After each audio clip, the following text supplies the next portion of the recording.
Given the Bruno Labbadia hiccup, as a Nigerian, lower your expectations. As a Nigerian, do not expect good things. If they come, accept it. If they don't, live with the consequences. You beat Benin Republic. A Benin Republic that beat you the last international window, you beat them, you are not happy. You want more, you are Oliver Twist. The international break is over, with Nigeria recording a win over Benin Republic and a draw with Rwanda. But overall, was this performance okay? Well, I am Jimmy Anishilo. This is Crossfire, brought to you by Live Scorebet, and I'm here with Tunde and Tosin to discuss whether or not Nigeria performed up to standards in the AFCON qualifiers. So, Tunde, were you impressed with Nigeria's performance during the AFCON qualifiers? I guess if I'm looking at it from a Nigerian perspective, yeah, probably. Because the way everything is in this country, there are no standards. That's why you are impressed when they give you 15 hours of electricity. That's why you are impressed when they build one road and leave the other 50 untarred.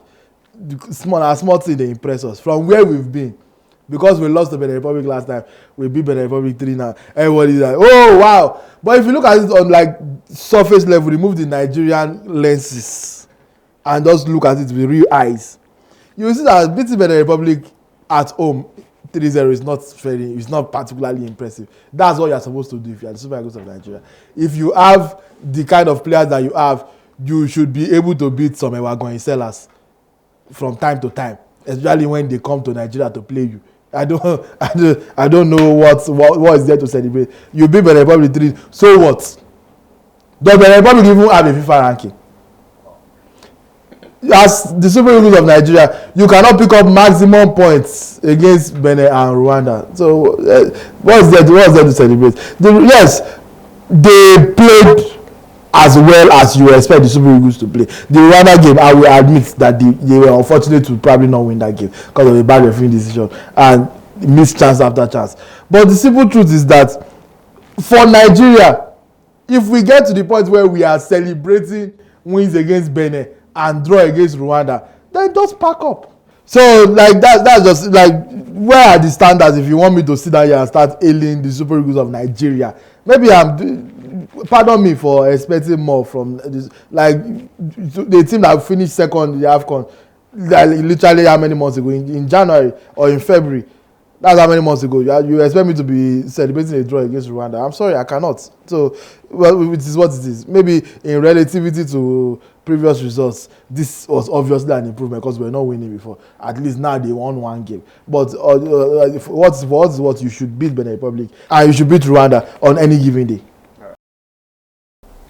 But to say, I'm going to assume that we're going to go back to the norm of you disagree with today. So, do you agree with him that we're not impressed with the Super Eagles performance? The name Nigeria used to mean something. The Super Eagles of Nigeria used to strike fear among their contemporaries on the continent. But that name right now, it's just another name. Nigeria is no longer the dominant force in African football. And that's just the simple truth. So when you look at this international break, given the Bruno Labbadia hiccup, as a Nigerian, lower your expectations. As a Nigerian, do not expect good things. If they come, accept it. If they don't, live with the consequences. Nigerians, you beat Benin Republic. A Benin Republic that beat you the last international window, you beat them, you are not happy. You want more, you are Oliver Twist. Rwanda, go and look at the comment section when I said Nigeria would not beat Rwanda in Kigali. People insulting me. Why? Have you eaten? Have you eaten? Is there fuel in your gen? Like, I don't understand. Do you have gen? Or do you even have a gen? These are like the pertinent issues. You're arguing with me because my job is to analyze, sometimes criticize, and evaluate. You understand? And I made a prediction that I do not see, based on historical precedents, that even in 2005, when Nigeria was really strong, going qualification for the World Cup, we didn't go to Kigali and win. Why do you expect this above mediocre team to go to Kigali and get a win.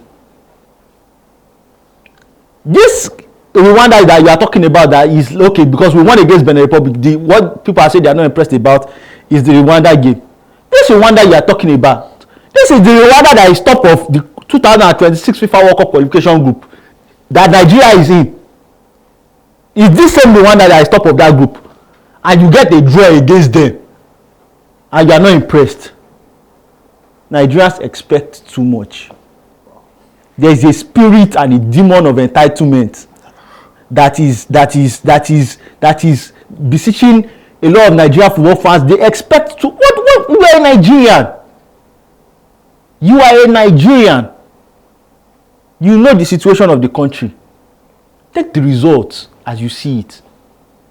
And also, when we look at it, like I'm going to just be very, very critical and look at it very, very objectively. 4 points from 2 games in a group of 4. I give that a pass mark. And looking ahead to the next international window, knowing that we played the 2 top teams in our group, which is Benin Republic and Rwanda. The lowest ranked team in our group is Libya, right? That's the team we are going to play in the next international window. For me, that is a positive result. Coming from a team that has lost 3 out of his last 7 games. 3 of our last 7 games, it's not as if we are playing Germany or we are playing Spain or we are playing some international heavyweights. We are playing the likes of Mali, they are beating us. Benin Republic beat us. So when you now finally have positive results, now you now want to say you want more. Settle for this. This is our level. And this is AFCON qualification. Nigeria will qualify for the Africa Cup of Nations regardless. So as far as me I'm concerned, this is a step in the right direction. Given the hiccup of the Bruno Labbadia appointment, take this international window and actually thank God, because the next international window may not be kind to you actually. So Tosin, thank you very much for that. Back to you today. Given the entire coaching fiasco with Bruno Labbadia and everything, do you think we are just better off sticking with Igbo instead of looking for another coach? I have several thoughts about Augustine Cerezo Egbavo, a legend of Nigerian football. When you look at him from his lens as a player, even his first stint as a coach was pretty good. Took us to was it bronze in 2006? Yeah, it was bronze. Beat Ghana. I remember that. But since the turn of the millennium, since anything beyond 2010 forward, Augustine Egbavo is the only person. I'm trying to be as kind as possible because he's always available to step in and offer a helping hand. But it's not that his hand is not helping anybody. That's the point that I'm trying to make. How is that kind? I tried. You could see that I was struggling with, because I have a lot of respect for the man. Of course, we all know Guardiola. I have respect for the man. But the simple truth is that Nigerian football is the only place where constant failure gets rewarded with, good things. No other profession. Imagine you are a doctor and you had killed people in your last 3 jobs. Do you think you'll be getting employed by the same person on the 4th time? Because that's literally what Egbavo is doing. This is handled the Super Eagles on 4 different occasions. All 4 were massive failures. World Cup 2022. Why didn't we go to the World Cup? Augustine Egbavo. The AFCON 2021. Why did we get knocked out in round of 16? Augustine Egbavo. I have a lot of respect for the man. I keep emphasizing this is not personal whatsoever. But how many times does somebody have to show you that coaching is not his strong suit before you agree? With that being said, the NFF cannot afford any coach of a repute. There's a reason we keep going back to where we are going back. What I would have advised is that we should have stuck with Finidi George, for example, and decide to build with him. But we don't have the patience, the wherewithal, the planning mindset. The Nigerian mindset is noodles. Now. But when you now cook that noodles, you want it to taste like spaghetti.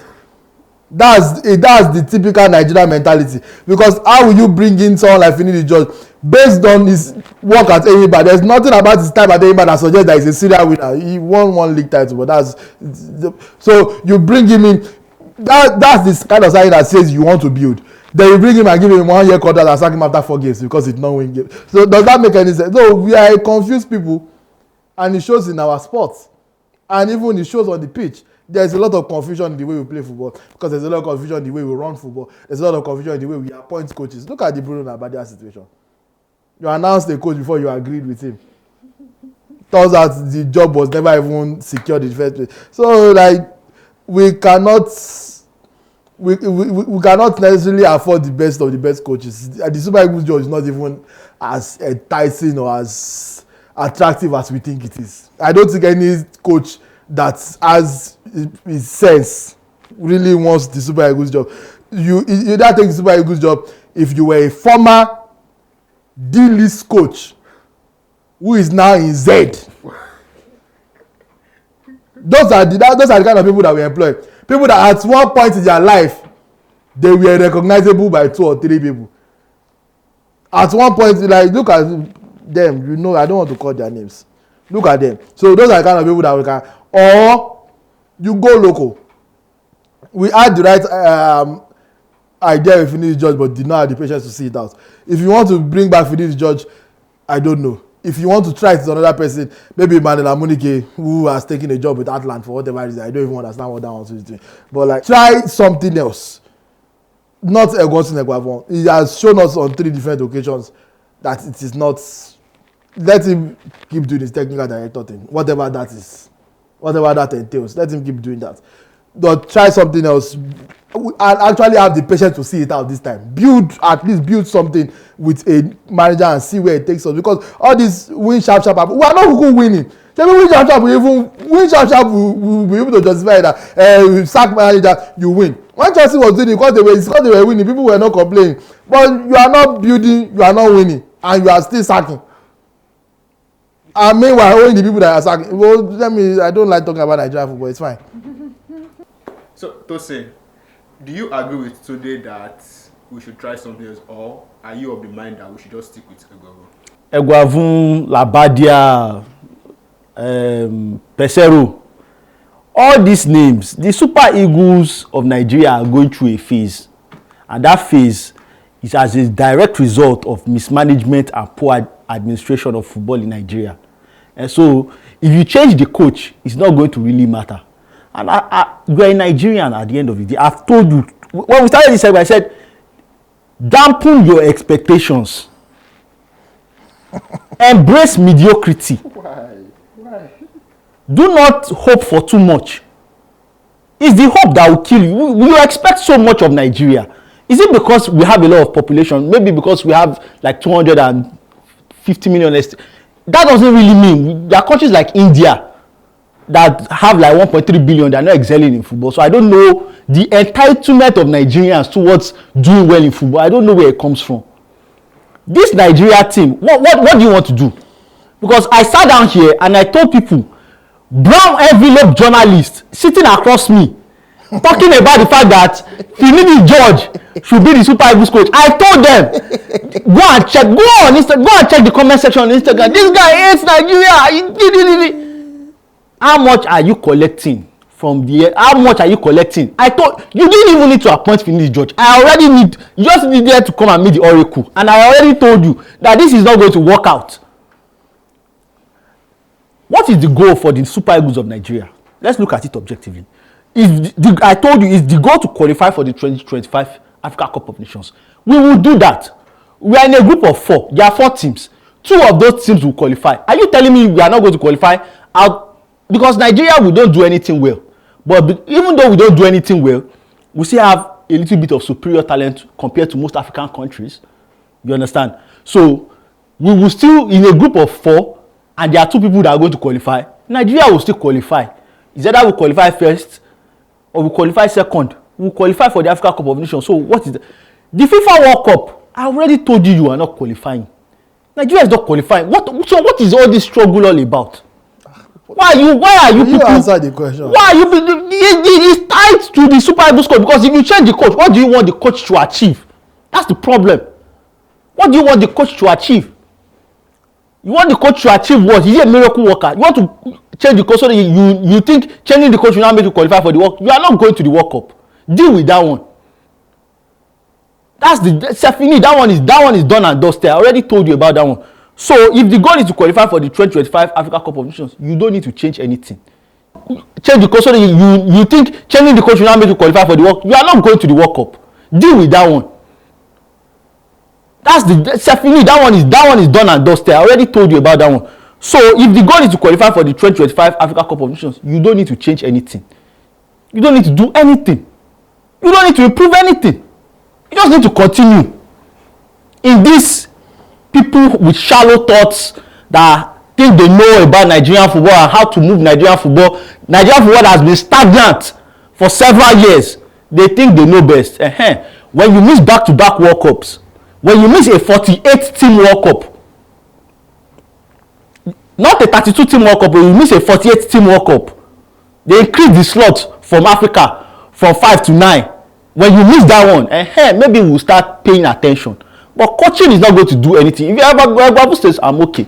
If Egwavu doesn't stay, I don't care. It's fine by me. I don't really, because the Egwavu is not the cancer that is rotting Nigerian football. Egwavu is not the problem we have. Coaching is just a part of the problem with Nigerian football. So changing the coach is not really going to do anything. If the goal is to qualify for the 2025 Africa Cup of Nations, Nigeria will do that. Even Finidi George will have done that. Even though I said he wasn't going to qualify for the FIFA World Cup, he will have still qualified for the Africa Cup of Nations. But the FIFA World Cup, forget it. I already told you this in 2023. Forget about it. The earlier you forget about it, the better you accept it. We start looking forward. Okay, who is going to qualify in that group? Is it Rwanda? Is it South Africa? We start moving forward. So did the Super Eagles perform as expected, and are we better off with Augustine Egwavu? Share your thoughts in the comments below. I am Jimmy Anishilo, and this is Crossfire, brought to you by LiveScoreBet.